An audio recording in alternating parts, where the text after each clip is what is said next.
Today I'm going to show you how to find the 504 plan for your 504 students. First, go into Eduphoria Aware. Click on the Students tab on the left. Type in the last name of one of your 504 students. Click on the name of the student that you are trying to access.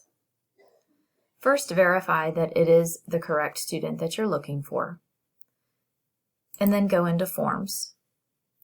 Notice that no forms are appearing because this defaults to this school year.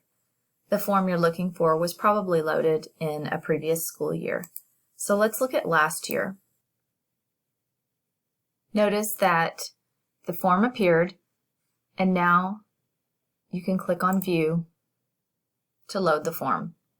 The form will load either as a PDF or a Word document, and you can open either, and then you're able to look at the classroom accommodations that you need to implement for this year. These accommodations need to be implemented until another 504 committee meeting is held to make any changes. Please contact your counselor and 504 coordinator if you have any questions about any of your students.